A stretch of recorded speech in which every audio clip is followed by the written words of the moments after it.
Y hablaba la semana pasada sobre la diferencia en las pruebas. Hay unas pruebas que son permitidas por Dios, que son necesarias, son las que son parte de la promesa de Él. Y también vimos las pruebas que empezamos a atravesar a causa de no vivir principios bíblicos. Entonces, cuando uno no vive principios bíblicos, no es que sea castigo, no es que el diablo esté atacando, no es que Dios esté permitiendo, es que hay una ley que no se puede evitar, y si uno no vive principios, pues vienen consecuencias. Y Dios aún está con uno en medio de esas consecuencias. Pero por más de que uno ore, no van a haber cambios, a no ser que vivamos principios. ¿Eso está claro? Es como la ley de la gravedad. Yo me puedo poner aquí en ayuno toda la mañana y decir: Señor, Señor, que yo tire esto al piso y que no se caiga, porque tú eres poderoso, porque tú estás aquí, porque tú eres omnipresente. La ley de la gravedad no la puedo cambiar. Y así son las leyes del Señor. Por más de que oremos ante cierta situación, si no vivimos principios, pues vamos a experimentar las consecuencias de la falta de principios. Perdón, que lo que boté ahí fue la Santa Cena.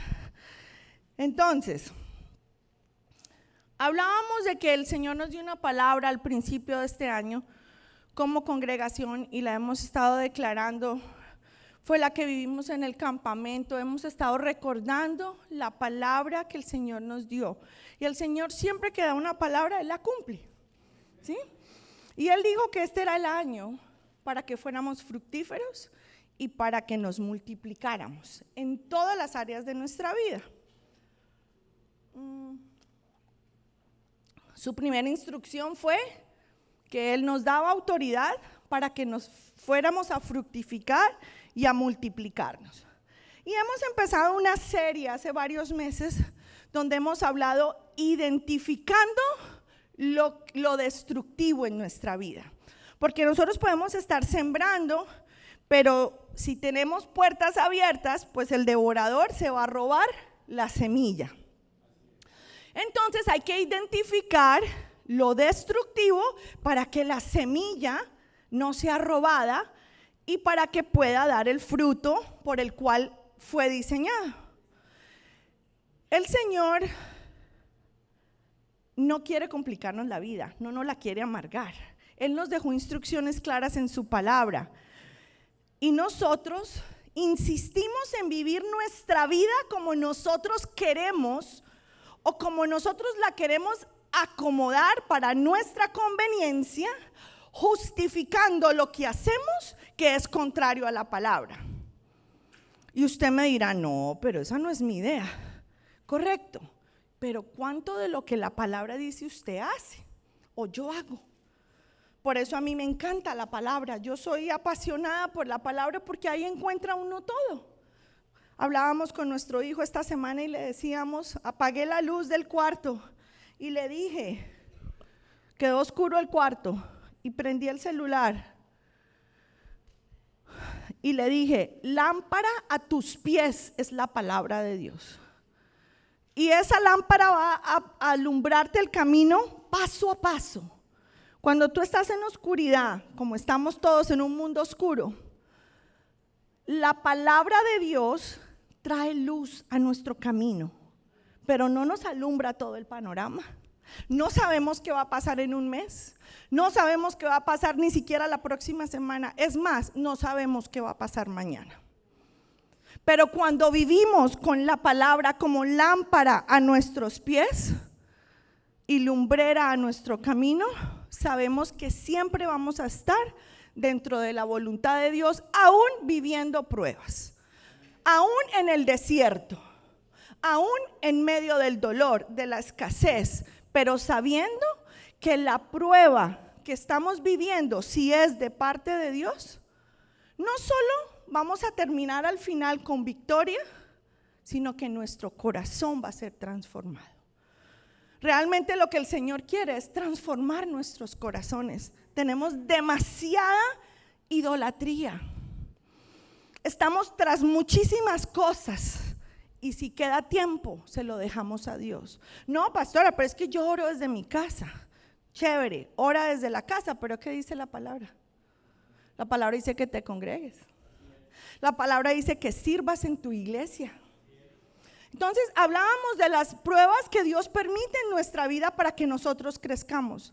Si yo les contara a ustedes las pruebas que nosotros hemos pasado como matrimonio, mi esposo y yo, a través de los 20 años que llevamos de cristianos, si no estuviéramos firmes, tal vez ni estaríamos aquí. Pero si no fuera por todas esas pruebas, no amaríamos y tendríamos la pasión que tenemos por vivir un evangelio real día a día. Y esos momentos donde yo sentía que me moría, que ya no podía, le doy hoy gracias a Dios, porque a oídas había oído de Dios, pero hoy mis ojos lo pueden ver, como dijo Job. Ahora, hablábamos de las pruebas que vienen a causa de no vivir principios. Hablamos de la instrucción, estoy como haciendo un resumen de la semana pasada. Los matrimonios, ¿por qué hay tanto conflicto? Porque Dios dio una instrucción a los hombres de amar a la mujer como Cristo amó la iglesia. Y así santificarla y santificar su hogar. Eso ha sido poderoso para mí leer esa palabra. O sea que el hombre debe amar a la mujer como Cristo amó la iglesia. Hagamos una lista de cómo Cristo amó la iglesia. Murió por ella, tiene misericordia de ella, la ama sobre todas las cosas, la protege, la cubre, jamás la abandona. Ese es el amor de un esposo hacia su mujer, y dice la palabra que cuando un hombre ama así a su mujer, la santifica. Eso es poderoso para mí. Pero también dice que la instrucción del hombre, de la mujer, es someterse a su esposo. Y someterse no es como que, ay, dame. No, someterse es estar en acuerdo. Porque que así como Jesús es la cabeza, el hombre es la cabeza del hogar. No quiere decir que tenga más poder, más autoridad, no. Es la responsabilidad que tiene ante Dios de cuando estemos ante el juicio, le va a decir al esposo, ajá, ven, ¿qué hiciste con tu esposa? ¿Qué hiciste con tus hijos? ¿Cómo enseñaste los principios bíblicos a tus hijos? Por eso es la cabeza. Y la mujer y el hombre siendo sometidos los unos a los otros, cada uno en su rol, tienen un matrimonio sano que santifica la familia. La palabra dice, tampoco está en la pantalla, que herencia de Jehová son los hijos. Los que tenemos hijos tenemos ya la herencia del Señor. Pero el compromiso cuando recibimos hijos es que devolverle descendencia. ¿Qué quiere decir eso? Que nosotros debemos formar esos hijos porque nos los dio con un propósito. Él sabía lo que teníamos nosotros genéticamente, con la guía de Él, para levantar estos hijos, para que fueran representantes de su reino aquí en la tierra. Esa es nuestra responsabilidad. Entonces, si no vivimos estos principios en casa, van a haber pleitos, van a haber inseguridades, no se van a cubrir las necesidades de la familia. Hablábamos de las pruebas que vienen por falta de integridad, cuando no somos correctos, cuando queremos solucionar las cosas a nuestro modo, así sea en contra de lo que es correcto. También hablábamos de las pruebas financieras. Hay un principio bíblico. Dice que presentemos nuestros diezmos al alfolí y que se abrirán las puertas de los cielos. ¿Hasta que qué? Hasta que sobreabunde.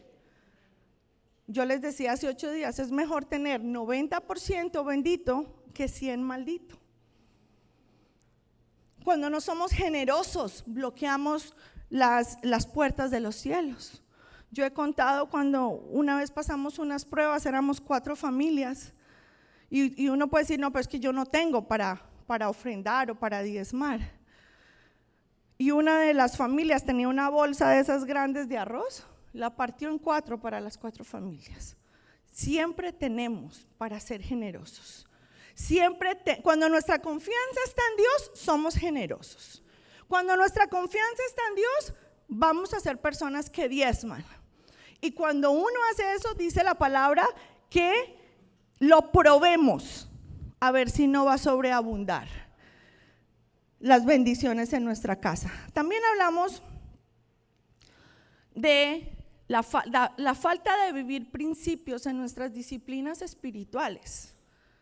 Si yo no oro, pues yo no estoy conectada con Dios. Si yo no leo palabra, no voy a crecer en un conocimiento bíblico, entonces van a venir pruebas. Entonces, la falta de vivir principios bíblicos nos llevan a vivir consecuencias que igual Dios está ahí, Dios es misericordioso, pero estamos como el pueblo de Israel dando vueltas en el desierto. Ahora, cuando estamos pasando estas pruebas, porque son parte del plan de Dios en nuestra vida, en el proceso salimos como nuevos y nuestra fe así de grande. Y cuando no tenemos fe, aún Dios permite más pruebas para que confiemos en Él. Mi esposo y yo en algún momento de nuestra vida quedamos, él con un negocio y yo tenía otro negocio, quedamos sin tener que comer y con $10 en el banco y no se nos notaba. Y ahí aprendimos que la provisión no venía porque él tenía un negocio como dentista, una clínica, y yo contadora, sino que la provisión venía de él, y si no vivíamos principios bíblicos, las cosas se nos bloqueaban. Se nos puso todo árido en la vida, alrededor de nuestra vida, hasta el jardín se secó. Los carros se dañaban, todo se dañaba alrededor de nosotros, pero ¿qué es lo que nos está pasando? Entonces cuando empezamos a pasar esas pruebas, empezamos a decir, no, es porque nos volvimos cristianos. Y sí, tal vez sí, porque empezamos una nueva vida y Dios empezó a transformar nuestras prioridades. Dios empezó a cambiar nuestra vida. Entonces la gente alrededor de uno empieza, ay, desde que se volvió cristiano, mire lo que le está pasando. La diferencia entre un impío y un cristiano pasando una prueba es que el impío vive la prueba solo y el cristiano vive la prueba de la mano del Señor. Y eso es una gran diferencia.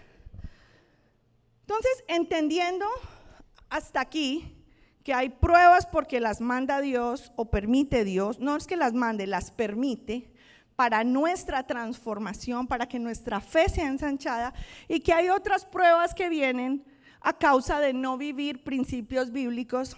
Hoy vamos a ver lo último que no vimos en la semana pasada, que es nuestra posición ante Dios en medio de la prueba.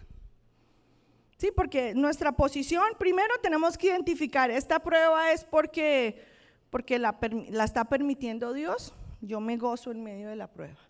Pero si es porque yo no vivo principios, pues voy a revisar los principios bíblicos y voy a mirar qué no está en orden para vivir esos principios bíblicos. Ya identificando eso, ¿cuál es mi posición ante Dios?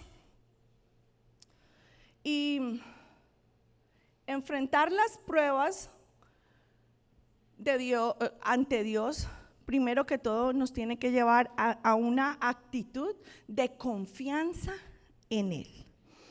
La forma que yo enfrento los desafíos, estoy mostrando mi relación con Él. Por eso hay veces uno dice, a mí me dicen, ay, pero si a usted le está pasando eso, ¿por qué no está ahí sentada al lado de su hijo? Dios se está encargando de él. Es más, los hijos ya cuando están grandes y mis hijos casados empiezan a pasar pruebas, yo no necesito salir corriendo a su casa y estar, ay, papito, estás pasando una prueba. No. Yo le digo, dale gracias a Dios que estás pasando eso, Dios te está transformando. Clama al Señor, aquí estamos nosotros como ejército orando por ti. Y nuestra confianza está en Él, ¿por qué? Porque la palabra en Deuteronomio 28 dice que si yo oigo la voz de Dios y hago conforme está escrito, el fruto de mi vientre bendito será. Por lo tanto, los 4 siervos de Dios que Dios me permitió dar a luz son 4 siervos bendecidos por el Señor. Y aún en medio de pruebas, el Señor los va a transformar y el Señor va a estar con él porque Él los ama más que yo. Esa es la actitud que nosotros debemos tener cuando sabemos en quién confiamos. Entonces, las pruebas son parte de la vida. Juan 16:33, como dije al principio, dice, ese sí está en la pantalla, estas cosas os he hablado, ¿a quién? A nosotros, para que en mí tengáis paz. En el mundo tendréis aflicción, pero confiad, yo he vencido el mundo. Como ustedes vieron, yo no estoy hablando de pruebas que trae el diablo, que esas son otras, ¿cierto? Estoy hablando de las pruebas que permite Dios y las que vienen por no vivir principios. Creo que ya vivimos demasiadas pruebas que trae el enemigo, lo que estamos viviendo en el mundo. La confusión que hay en el mundo es traída por el enemigo. Lo que le quieren enseñar a nuestros hijos, esos son ataques del enemigo. Por eso tenemos que resguardar nuestras casas y enseñar a nuestros hijos a que estén plantados en la palabra y aquí, en la casa del Señor. Dice que no estamos solos en nuestras pruebas. Santiago 4, el siguiente, dice, Salmo 46:1, dice, el Señor, Dios es nuestro refugio y fortaleza, nuestro pronto auxilio en las tribulaciones. Yo hablo desde la perspectiva cuando yo empecé y yo estaba sentada como usted y yo leía eso, Dios es nuestro refugio y fortaleza, nuestro pronto auxilio en las tribulaciones. ¿Y por qué no me ha respondido? Y yo me sentaba y decía, pero ¿cómo Él es nuestro? O sea, ¿cómo me va a proteger Él? Y yo sé que muchos de ustedes están diciendo, ay, sí, está diciendo muy bonito, pero yo ¿cómo hago? En esta situación que tengo, ¿cómo Él va a ser mi refugio y fortaleza? ¿Por qué no me ha contestado? Y uno se hace esa pregunta y empieza a dudar. ¿A alguno le pasa eso? Nadie. Aquí tenemos pura gente de fe, gloria a Dios. Ustedes no, pero yo sí. En medio de la prueba dice, pero Señor, o sea, dicen que las pruebas grandes se las da a sus guerreros, sí, pero búscate otra. Me la estás dando todas a mí, porque uno siempre cree que lo que le pasa a uno es wow, lo peor. Nosotros necesitamos desarrollar esa confianza en Dios. Y usted me va a decir, pero yo ¿cómo confío en Dios y ni lo veo? ¿Cómo puedo confiar en Él si siempre me ha tocado a mí sola luchar muy duro? Ese es el problema, que usted ha luchado sola. Un día que estábamos pasando una prueba, iba bajando las escaleras y mi hijo mayor me dijo, ya deja el estrés. Y le dije yo, es que he hecho de todo, me la paso haciendo de todo para que todo salga bien. Y mira, y él me dijo, ese es tu problema, que quieres hacerlo todo, deja que Dios haga su parte. Y él tenía razón, pero aquí todos queremos resolver y ayudarle y adelantarnos al Señor, como el ejemplo que di de Sara la semana pasada. A Sara fue dada una promesa que ella tendría un hijo. Si el Señor le dijo que le iba a dar un hijo, fuera en 1 año, en 10, en 15, Él se lo iba a dar. Pero ella dijo, no, pues ya van como 5 años y aquí el Señor no me resuelve. Entonces llamó a la amiguita Agar, venga para acá, ayúdame con mi esposo que el Señor me prometió un hijo y necesito adelantar la promesa. Y por hacer eso, como dije hace 8 días, estamos viviendo las consecuencias hasta el día de hoy. Tenemos los ismaelitas y los israelitas y están en guerra por una decisión de querer ayudarle a Dios. Nosotros hacemos eso cuando no entendemos realmente quién es Dios. En mi segundo punto, una de las actitudes que tenemos que tener ante las pruebas es identificar nuestra posición natural. ¿Cuál es nuestra posición natural? ¿Qué estamos sintiendo? ¿Estamos sintiendo angustia? ¿Estamos sintiendo miedo? ¿Estamos sintiendo cansancio? ¿Estamos sintiendo que estamos solos? Pues, ¿qué estás haciendo en medio de la prueba? ¿Te alejaste de todo el mundo? Porque cuando uno se aleja de todo el mundo en medio de la prueba, es presa fácil para el enemigo. Entonces ahí uno cae en depresión, en ansiedad. El Señor no nos hizo para estar apartados solos. Cuando nosotros identificamos cuál es la emoción que estoy sintiendo, puede que sea rabia, puede que sean ganas de vengarse, puede que sea un desánimo que no se quiere parar de la cama. Puede que usted entonces empiece a acudir y caiga en adicciones, porque todos tenemos todo tipo de adicciones. Entonces es porque ante la prueba lo que estamos haciendo es dejándonos guiar por nuestras emociones, por nuestro corazón. Y dice la palabra que lo peor que nosotros podemos hacer es dejarnos guiar por nuestro corazón. Eso dice, ay, deja que el corazón te guíe. Jeremías dice que cosa terrible dejarse guiar por el corazón. Ahí es donde nosotros decimos, Señor, yo siento una angustia, yo siento un miedo, pero yo me voy a someter a ti. Eso que hicimos, ese ejercicio de esa canción que pues de pronto para unos fue muy rara, eso es estar en gozo en medio de la prueba. Y ahí el Señor derrama su gloria sobre uno y lo fortalece, y uno entiende, como así como cuando uno se pierde en el carro y después dice reubicando, como que uno se reubica y dice, no, mi confianza está ¿en quién? En el Rey de Reyes, en el Señor de Señores, en el que venció en la cruz ante el enemigo, el que derramó la sangre por mí, el que es mi proveedor, el que no cierra sus ojos, porque la palabra dice que no duerme el que nos cuida. Por más de que nosotros amemos a nuestros hijos, nos quedamos dormidos. El Señor no. Dice que no duerme el que nos cuida. Entonces cuando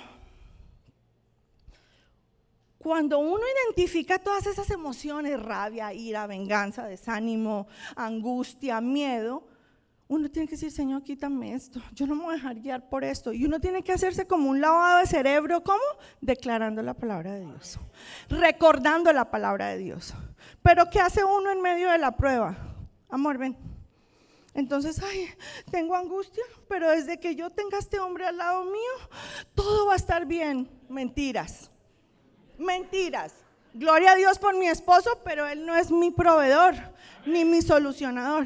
Y entonces en medio de la prueba, ay, tengo una ansiedad. Ven, Jacobo, ¿dónde está? Entonces yo desde que tenga mis hijitos y mi casa no, yo ya estoy bien. ¿Sabe qué estoy diciéndole a Dios? Yo amo a este hombre y a este hijo más que a ti. Y ahí hay desorden. Yo tengo que amar a Dios más que a ellos y voy a ser la mejor mamá. Pero de pronto mi solución no es así emocional, es de plata. Entonces, ay, me voy a meter en 3 préstamos y voy a tener 5 trabajos, no 1, 5, para poder solucionar lo financiero. Cuando lo financiero se soluciona viviendo principios. Entonces me estoy dejando llevar de mis emociones, y entonces yo no busco a Dios como lo debo buscar, porque ¿cómo me va a poner yo como loca a danzar así como enseñaron en la iglesia si yo estoy bien angustiada? Yo no voy a hacer eso. Pero la palabra dice eso. ¿Qué hacía David? David danzaba en medio de la prueba, a pesar de sus fallas se arrepentía. ¿Sabe cuál es nuestro problema? No vivimos principios bíblicos. Creemos que están pasados de moda.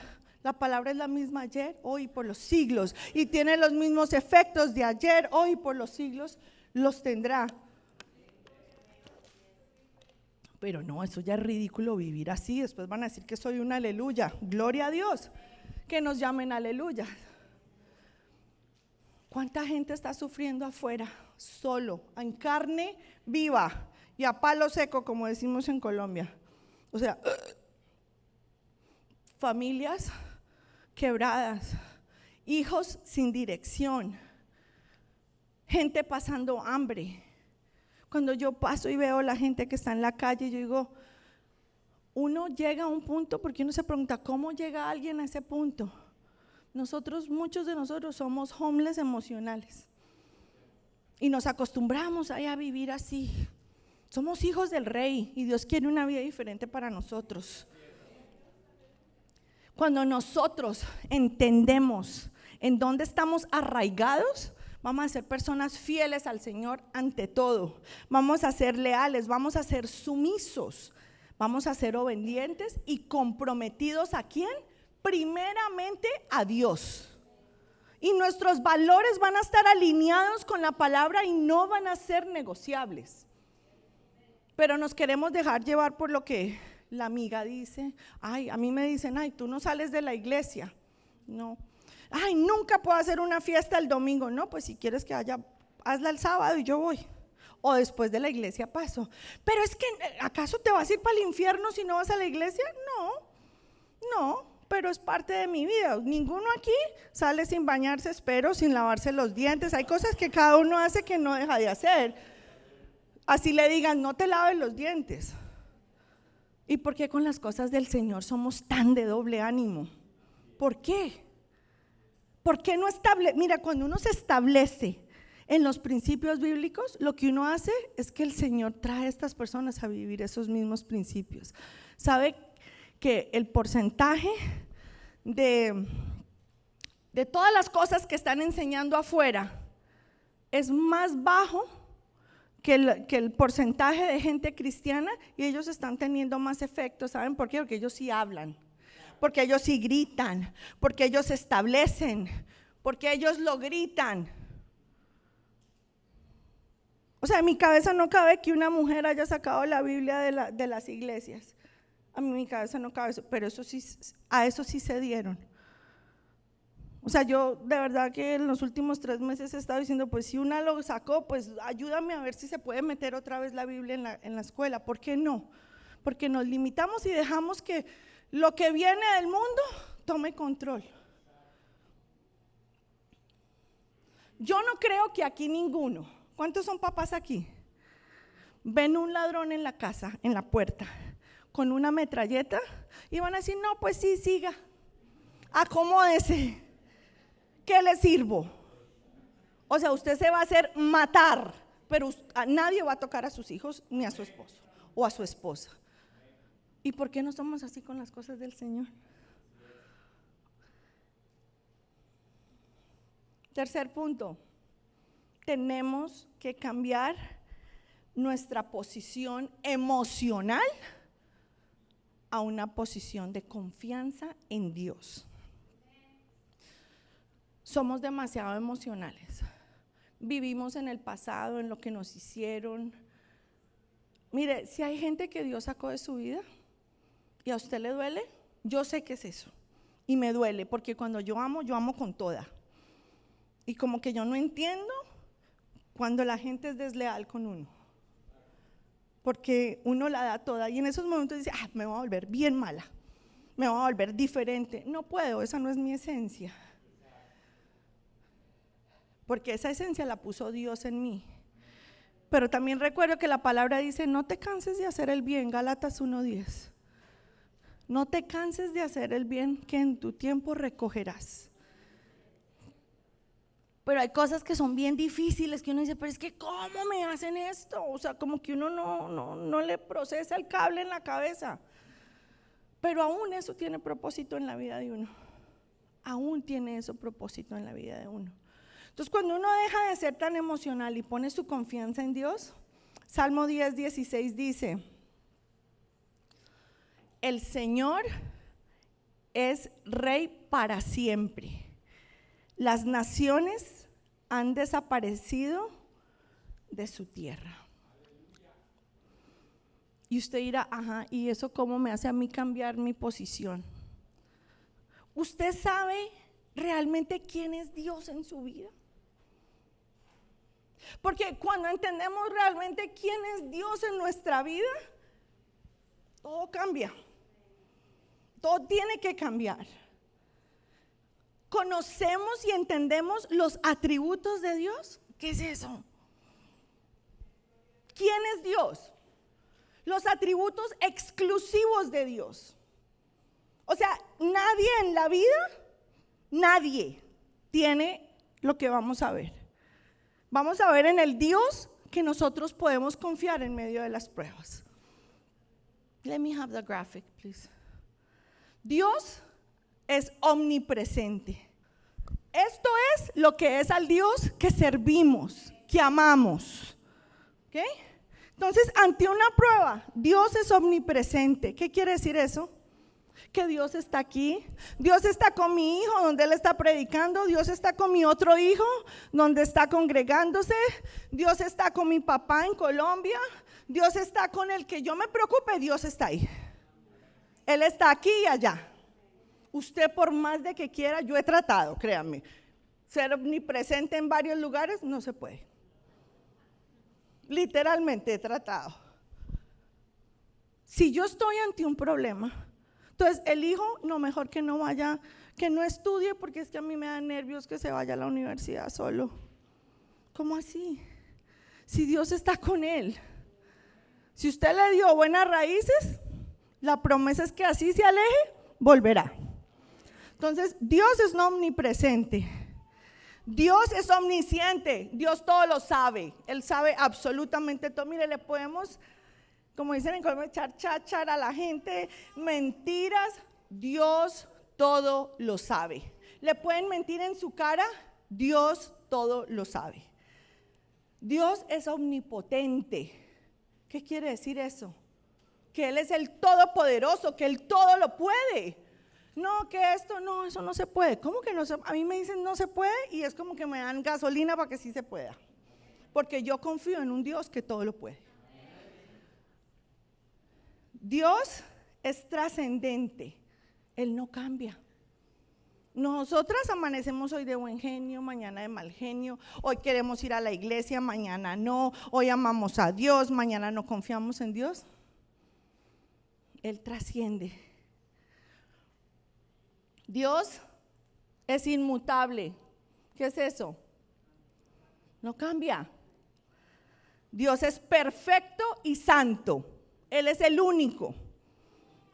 Y Dios es trino. Contamos con Padre, Hijo y Espíritu Santo. Entonces, ¿por qué nos estresamos en medio de la prueba? ¿Por qué nos estresamos en medio de la prueba? No, es que yo ya no vuelvo a la iglesia porque es que desde que empezó la iglesia, entonces ya me empezaron todas las pruebas y yo mejor no. ¿Sabe que esas son voces del diablo? Si yo en medio de la prueba sé a quién le pido, porque lo conozco, entonces yo voy a poder atravesar la prueba, voy a poner mi confianza en Él. Que dicen, no, esto es imposible. ¿Cómo así que es imposible? Nada es imposible para el Señor. Si es su voluntad, Él va a abrir la puerta. Nos limitamos demasiado. Ahora veamos los atributos morales de Dios. O sea, los que Él es, pero que nosotros podemos alcanzar. O sea, nosotros podemos tener eso si estamos de la mano de Él. Los atributos morales es que Dios es bueno. Nosotros podemos convertirnos en personas buenas si estamos llenos de Él. Dios es amor. Podemos ser amorosos solo por el amor que Él nos da. El Dios es misericordioso y clemente. Él extiende misericordia. En cambio nosotros cuando no estamos con Dios, uy no, todo es juicio. Puro juicio. Juzgamos. Dios es paciente y clemente, ya dije. Dios es verdad. ¿Saben cuántos de nosotros mentimos? No, que es mentira piadosa. No existe mentira piadosa. Usted hable la verdad, que la verdad nos hace libres. Lo que tenga que hablar, así sea fuerte, pero hable la verdad. Eso representa a Dios. Queremos decir verdades a medias. Dios es fiel. Cuando uno no es fiel porque yo amo a mi esposo, yo le voy a ser fiel. No, yo soy fiel porque amo tanto a Dios que yo voy a siempre ser una persona íntegra. Porque si fuera por lo que nosotros sentimos, todos le fallamos a todos. Padres fallan a hijos, hijos fallan a padres, esposos a esposas, esposas a esposos. Uno es infiel no porque la otra persona no es suficiente, es porque no hay valores claros en uno. O sea que si a usted le han sido infiel, no es por su culpa, es porque la otra persona no tenía valores claros. Dios es justo. ¿Y saben qué? Uno tiene que ser justo en la vida, uno tiene que ser balanceado. Pero algo que sí le puedo decir es que Dios siempre nos hace justicia. Pase lo que pase, Él siempre hace justicia. Entendiendo los atributos exclusivos de Dios y los morales de Dios, nuestra posición ante las pruebas es que la oración. Salmo 55, 22 dice: echad sobre el Señor tu carga y Él te sustentará. Pero con esto quiero decir algo. ¿Se acuerdan el ejemplo que dije que así yo ore, que no se caiga eso, se va a caer? Mire bien cómo usted está orando.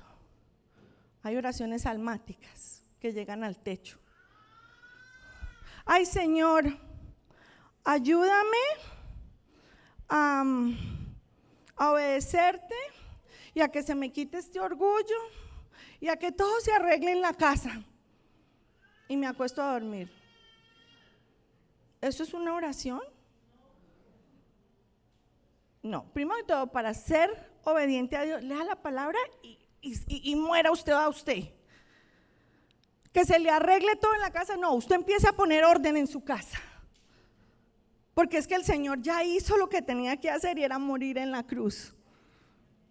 Entonces nosotros hacemos en lo natural y Él hace en lo sobrenatural. Nuestras oraciones deben ser adoración primero, agradecimiento y presentarle las cosas, pero nuestro devocional en la mañana: ay, Señor, en el nombre de Jesús resuélveme todos los problemas que tenga, y todo es finanzas. Señor, que se me arreglen las finanzas, Señor, en el nombre de Jesús. ¿Dónde estuvo tu adoración a Él? ¿Dónde estuvo tu agradecimiento a Él? No, es que yo no tengo tiempo. ¿Cómo? Usted no tiene tiempo de orar, entonces tiene la vida al revés. Porque entonces ponga la alarma media hora antes y siéntese. No, es que yo oro mientras voy manejando. Sí, todo eso es bueno, pero intimidad, usted no puede tener intimidad en el carro. Bueno, sí, pero no manejando. Tener intimidad con Dios requiere de un tiempo, de estar a solas. Usted no tiene intimidad al frente de otra persona. Intimidad es usted y Él, en el closet, en el baño, encerrada en el cuarto, donde usted pueda llorar y decirle: Señor. Y los hombres también, que puedan descargar sus angustias, su carga, su peso. Necesitamos desarrollar intimidad con Dios.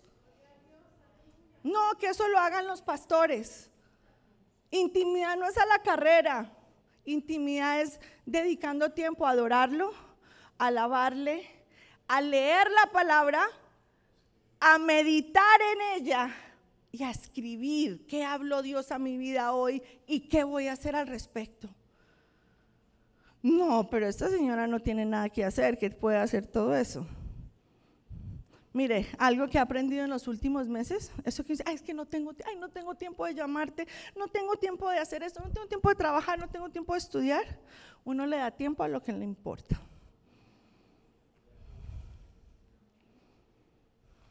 Si usted realmente quiere aprender la palabra de Dios, usted le va a dedicar tiempo.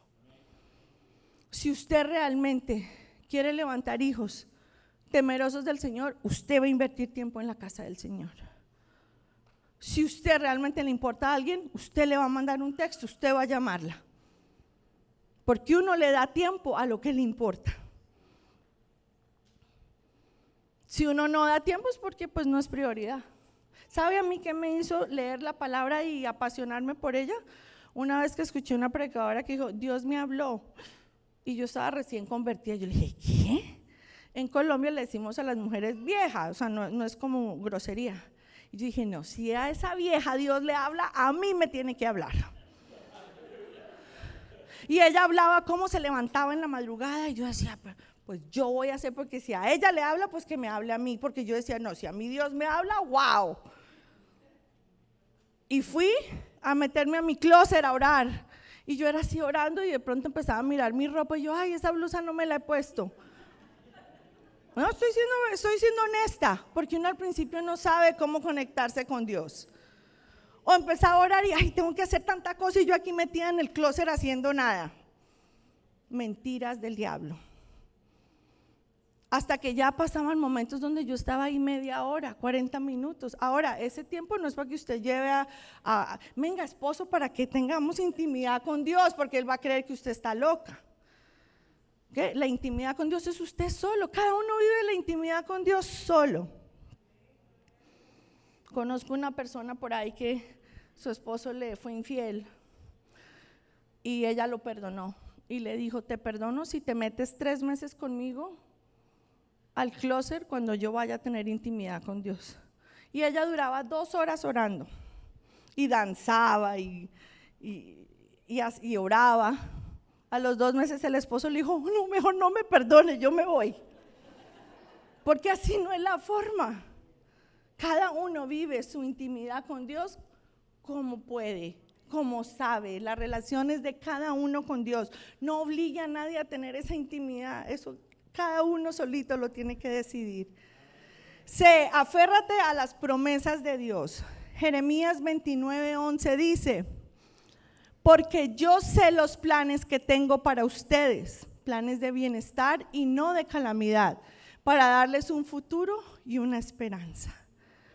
Si usted está viviendo pruebas que es parte del plan de Dios, gloria a Dios, esos son parte de sus planes. Y cuarto, mi último punto, actúa con fe y esperanza. Confía en que Dios tiene propósito con la prueba que estás pasando. Romanos 8:28 dice, y sabemos que en todas las cosas interviene Dios para bien de los que le aman. Hay otra traducción que dice que todo obra para bien para los que confiamos en Él y estamos llamados según su propósito. ¿Cuántos aquí están llamados según su propósito? Entonces, todo lo que nos pase obrará para bien. Cuando estemos en momentos difíciles, Señor, y yo me reubico así, cuando estoy así que se me va el aire y digo, aún esto, Señor, tú dices que pasará, pero aún esto obrará para bien, porque yo estoy llamada según tu propósito. Persevera con paciencia. Santiago 1:4 dice, pero la paciencia debe tener su obra completa para que seáis perfectos y cabales sin que os falte cosa alguna. Hay que dejar que Dios permita esos procesos y no adelantar procesos. Una mujer embarazada a los 3 meses dice, ay no, me duele mucho la espalda, que nazca el niño ya. No, porque ese niño necesita estar, ese bebé necesita estar 9 meses. Si adelantamos procesos, vamos a tener problemas. Y lo último, busca el apoyo de la comunidad. Eclesiastés 4:9 dice, 2 son mejor que 1, porque tiene una buena recompensa por su trabajo. Siempre repito lo mismo, uno tiene que estar en una iglesia sana. ¿Cuáles son las 5 características de la iglesia de Hechos? Una iglesia llena y dirigida por el Espíritu Santo, una iglesia que se enseñen las Sagradas Escrituras, una iglesia que se ore, una iglesia que tenga comunión, no podemos estar como divididos, y una iglesia con estructura.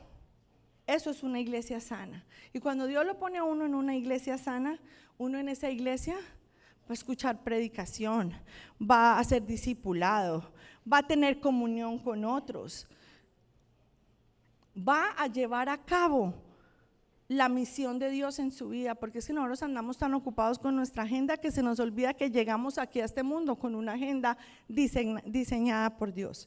Y cuando nosotros hemos querido vivir otro tipo de agenda, pues llegamos a un camino, a un dead end, a un camino donde no podemos avanzar y nos toca devolvernos para empezar de nuevo. Cuando estamos pasando pruebas, lo peor que podemos hacer es aislarnos. Muchos de nosotros decimos, ay no, es que no tengo tiempo, yo no me congrego.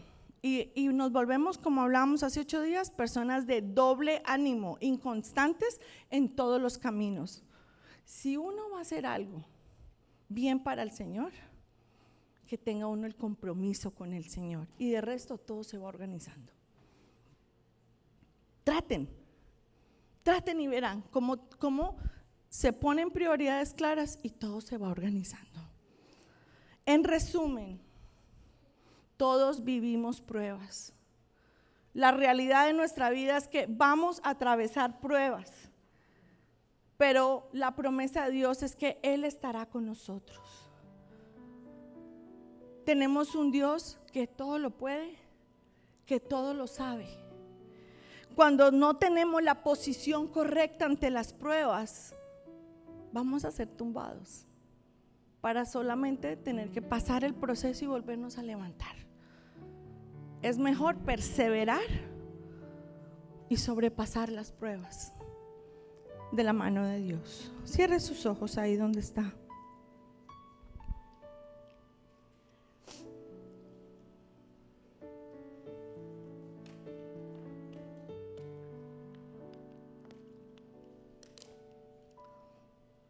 Padre, muchas gracias por tu presencia en este lugar. Gracias porque hoy nos has abrazado desde que llegamos con tu bella presencia, con esa presencia que restaura, que sana, que instruye, que hace que todo se olvide. Padre, yo hoy te quiero presentar a tus hijos, a toda tu iglesia, incluyéndome a mí, y darte gracias por todas las cosas que estamos pasando en este momento. Ahí donde estás, di gracias, Señor, por lo que estoy pasando. Gracias, Señor, porque sabemos que aún tú has prometido que esas situaciones pasarían en nuestra vida. Pero hoy estamos aquí como un ejército dispuesto a no quitarse de la posición donde tú nos has puesto. Padre, también reconocemos que hay otras situaciones que han venido como consecuencia de no vivir tus principios. Y por eso te queremos pedir perdón el día de hoy. Ahí donde estás, dile: perdóname, Señor. Que sea audible, que sea para Él, que sea sin vergüenza, que sea con un total reconocimiento en responsabilidad. Perdóname, Señor, por no vivir alineada a tus preceptos. Perdóname porque ni sé cuáles son tus indicaciones en muchas áreas. Y te pido perdón por mi negligencia. Señor, tu palabra dice que el que sabe hacer lo bueno y no lo hace, le es tomado por pecado. Y yo sé, Señor, que aquí muchos de nosotros sabemos que tenemos que hacer cosas que no hacemos, porque escogemos lo fácil, escogemos lo fun, lo chévere, por encima de lo que debemos hacer. Y por eso también te pedimos perdón, Señor. Gracias por tu misericordia, porque todos estamos en un proceso. Gracias por tu palabra, Señor. Y hoy queremos, Señor, pedirte que nos ayudes. Que tú, por medio de tu palabra, seas lámpara a nuestros pies y que dirijas nuestro camino. Que dirijas el camino por donde debemos andar, Señor. Que tú seas quien encamina cada cosa que nosotros hacemos, Espíritu Santo. Que tú abras camino donde no hay. que abras las puertas que tengas que abrir y cierres las que tengas que cerrar. Señor, hoy te presentamos cada una de las pruebas que estamos viviendo, sabiendo que tú vas a obrar, Señor, sabiendo que tenemos un Dios que todo lo puede, que todo lo sabe, que nunca cambia, que es el principio, que es el fin, que es el Dios de imposibles, que es el Dios sanador, nuestro Jehová Rafa. Padre, yo clamo sanidad sobre cada persona aquí presente. Clamo sanidad en el nombre de Jesús a toda persona que está enferma y nos está viendo. Yo clamo esa sanidad, no solo física, sino emocional y espiritual. Señor, sana los corazones deprimidos. Padre, sana todos los corazones heridos, Señor. Solo tú puedes venir y poner tu mano sanadora. Padre, en el nombre de Jesús, yo te pido que sanes y transformes esas emociones tóxicas que hay en nuestros corazones por la injusticia, por la deslealtad, por el engaño, por el cansancio, por el irrespeto, por la falta de honra, por el abuso. Señor, entra a lo más profundo de nuestro corazón, Señor. Padre, de igual forma yo te pido en el nombre poderoso de Jesús, póngase su mano en su mente. Padre, tú dices en tu palabra que necesitamos renovar nuestro entendimiento. Y Padre, también tú dices que nos presentemos como sacrificio vivo ante ti, Señor, para que haya una renovación en nuestro entendimiento. Señor, renueva nuestra mente. Todos esos pensamientos de nuestro pasado que vienen a atormentarnos, todos esos pensamientos contrarios a los tuyos, Señor, transfórmalos, Padre Santo. Transforma nuestro entendimiento para que así podamos experimentar tu buena, agradable y perfecta voluntad, Señor. Rompe toda estructura de nuestra mente, toda tradición, toda religiosidad, y que podamos realmente tener una relación sana e íntima contigo, Señor. Que tú seas la prioridad de todos, Padre Santo. Padre, yo te pido que te reveles en cada uno de nosotros, que nos hables. Tú prometes que los ancianos, los niños, los jóvenes verán visiones. Que podamos estar sensibles a cada voz y cada dirección, cada palabra de consuelo en medio de la prueba.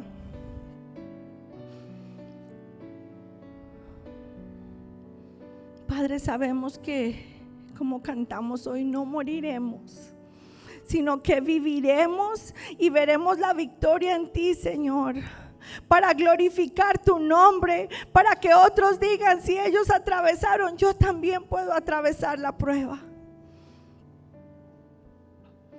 Padre, te pido que sigas equipando a tu pueblo, que haya sed y hambre en nosotros por buscar tu palabra, por hacer sacrificios necesarios para poder seguir siendo edificados en ti, porque sabemos que estamos viviendo tiempos difíciles. Ayúdanos a perseverar con paciencia, con tenacidad, con valentía, sin temor, como tú nos mandas en tu palabra, a ser valientes, a perseverar sin temor, porque tu promesa es que así como estuviste con Moisés, estarás con nosotros en toda situación, Señor. Gracias, Padre. Siga con los ojos cerrados. Si hay alguien aquí que se ha apartado del Señor, o que dice: no, yo Yo nunca he hecho una oración donde le he dado el control de mi vida al Señor y hoy la quiero hacer. Y si usted que ya la ha hecho, la quiere volver a hacer, a mí me encanta hacerla todos los días. Repita conmigo: Señor, perdóname. Perdóname todas mis necedades, todas las palabras dichas, todo lo que no está alineado contigo. Aún perdóname por mis pensamientos. Padre, yo hoy abro mi corazón y te pido no solo que habites en mí, sino que gobiernes y dirijas mi vida. Gracias, Señor, por haber dado a tu Hijo Jesús para que muriera por mí, para que esa sangre limpiara mis pecados. Hoy también decido perdonarme. Gracias, Señor, por esa resurrección de Jesucristo que trae resurrección y esperanza a mi vida. En el nombre de Jesús.